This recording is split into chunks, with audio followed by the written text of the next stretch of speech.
喺度嘅，好早晨啊！嗱，早晨。上一節我哋講咗好多關於成個啲科技股嘅層面啦，近期俾人沽得好犀利嘅，咁跟住我哋啲錢又去咗呢個嘅日本啊、南韓、台灣股市等等嘅。但係咧，如果我哋睇翻我哋港股層面，或者甚至乎睇翻中國股市層面咧，嗱，你係睇好中國個股市，亦都係覺得有機會係會展開個牛市，亦都有提過就話其中一個因素咧就係個美元貶值嘅情況，睇美金咧係開展一個嘅大下跌週期，去美元化，對美金嘅信心下跌都係個背景嘅原因啦。嗱，而家我哋望翻轉頭嘅話，譬如我哋睇翻近期美國法院裁定特朗普嗰個對等關稅係違憲啦。呢個情況之下，會唔會喺美元或者喺美匯指數嘅情況之下，會有啲穩定嘅作用咧？或者我哋定係睇美元個下跌週期，其實仍然都係會維持不變？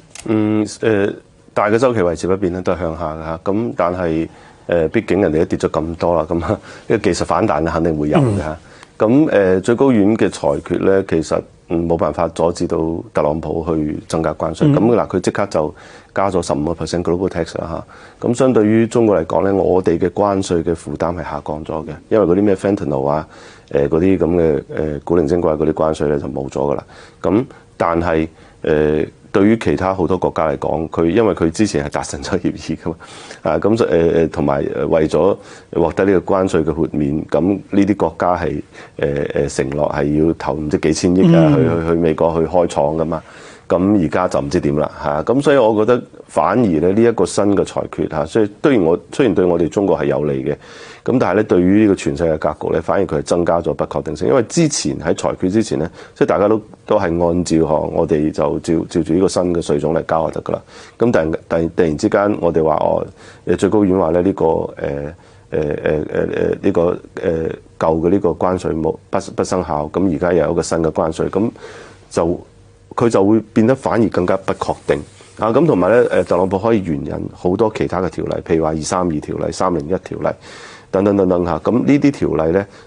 對呢啲國家進行調查。咁當然呢啲條例因為佢嘅合法性高，所以佢要走呢個國會嘅程序。咁但係咧，好難阻止到佢唔徵關稅嘅。嗱，但係如果我哋睇住佢呢個嘅關稅政策繼續維持不變，或者用好多唔同嘅條例去繼續加關稅之下，對翻我哋而家睇翻內地嘅層面啊，有啲咩方法可以應對？定係其實我哋睇翻而家中國都係繼續會係維持住一個牛市嘅格局咧？特別我哋嚟緊下個禮拜就兩會開幕啦，咁跟住今年亦都係15嘅開局嘅第一年嘅。通常喺第一年，我哋會唔會真係見到喺政策方面係會有啲加重力度嘅措施會出嚟？我哋相信會啦嚇，咁下星期就會有分曉噶啦嚇，咁我覺得喺我哋會睇到更加多嘅科技方面嘅強調啦，咁呢個我相信過去一年我哋已經陸續見到噶啦。咁第二咧就係我哋應該會的確睇到呢個消費嘅支持啦。咁是否係呢個社會福利嘅提高，是否係一個最低工資水平嘅提高，同埋呢個消費稅嘅改革、增值稅改革等等。咁我相信呢啲都會陸續見到有啲新嘅眉目啦。咁所以我哋今年係開局第一年啦，5年嘅新嘅5年計劃開局第一年啦。咁其實咧，我哋已經感受到就係話有好多嘅變化啦。我舉個例子啦，譬如話呢個人民幣升值。咁人民幣升值咧，佢喺我哋舊年年底嘅時候都係7.1、7.2，咁而家去到6.8幾㗎啦。咁即係呢個升值嘅呢個速度咧，係近幾年最快之一啦。咁如果如果因為我哋知道咧，我哋中國央行對於人民幣匯率嘅決定係有好大嘅決定權嘅。咁如果呢一個升值係因為我哋決定讓人民幣升值嚇，咁佢隱含嘅含義咧就係話我哋嘅人民幣嘅購買力喺度上升緊，咁嘅話咧，對於呢個中國嘅消費者嚟講，咁佢係一個利好嚟嘅，係一個利好消息，我哋可以買更加多嘅嘢。咁嗱，我哋而家就見到啦，我哋而家譬如話我哋今年過年喺香港，好多內地嘅遊客都嚟捧場嚇。咁海南嘅呢個免稅店亦都好多遊客去捧場啦等等。咁同埋咧，今年過年嘅呢個人流量係比往年多咗好多嘅。咁同埋今年過年咧，其實我哋見到好多朋友咧，佢係去咗海外去度過呢個新年㗎。咁呢啲都係好耐冇發生嘅現象，呢啲係疫情之前嘅事情啦。咁我哋而家逐漸要見到消費嘅信心翻返嚟。咁呢個幣值人民幣幣值嘅升值咧，其實我相信係一個好關鍵嘅因素嚟嘅。但係如果我哋睇人民幣升值啦，尋日我哋見到6.84、83呢啲位置咧，即係以離岸價為例嘅話，如果睇嘅話，係咪真係有機會，甚至乎再去埋6.8，甚至乎再更高嘅？我相信肯定會高過呢個而家呢個位啦。我哋相信去到6.6，甚至6.6樓下都係大概率事件啦。咁我哋今日朝早就見到啦，即係因為之前呢個升值速度好快，咁咧呢個央行就將呢個遠期外匯嘅風險嘅reserve ratio 呢個存準呢個率咧就降到0。即係而家咧如果你係一個外匯機構嘅話，你嘅賣人民幣嘅成本就要提高啦嚇。咁如果係咁樣嘅話咧，咁你亦都見到即係其實香港對於央行對於呢一個人民幣升值嘅節奏嘅把控係好有信心嚇。咁所以話我哋琴日去到6.83啦嚇，咁今日即刻就去翻6.85幾。所以但係有機會我哋應該係會見到6.6啊嗰啲，甚至附近大概率啦，係6.6啲位置附近啦。但係其中一個即係如果我哋再咁樣一個又比較大幅嘅貶值咧，美國方面一定會有啲嘅唔同嘅講法啦。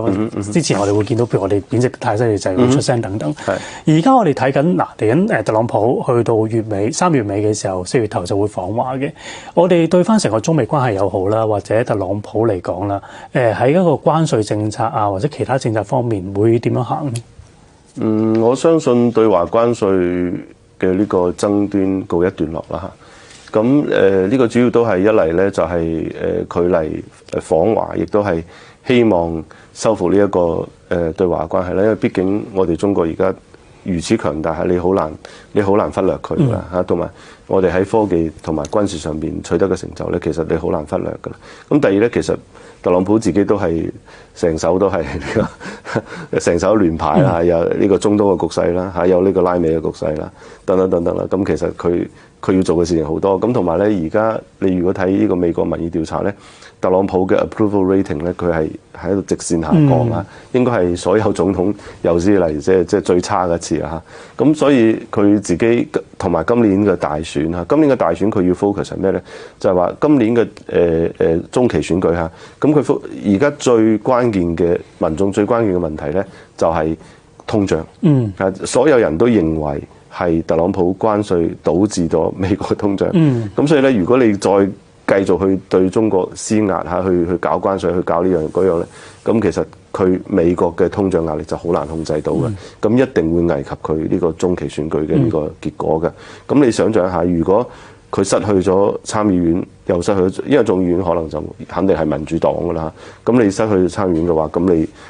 你之後你去推行呢個政策就好難㗎啦嚇，你失去咗國會嘅支持，你推行政策就好難㗎啦。咁你作為一個總統，你唔可以成日用呢個行政命令㗎嘛，成日話呢個 national emergency 啊，呢個國家緊急啊，所以我要援引呢個法令去徵關稅，去做呢樣嘢，唔可以咁樣講啊。咁所以咧我相信佢自己為咗呢個中期選舉嘅呢個勝利咧，佢都應該係對華採取一啲嚇，尤其係關稅方面係採取一啲比較謙讓嘅態度。好啊，所以都睇住個選舉嘅情況，中期選舉嘅情況啊，嚟緊亦都要睇住佢訪華之後嗰啲嘅措施會點樣嘅。好，呢次咧唔該晒洪灝同我哋嘅分析，Vinterful嘅時間嚟到呢一度。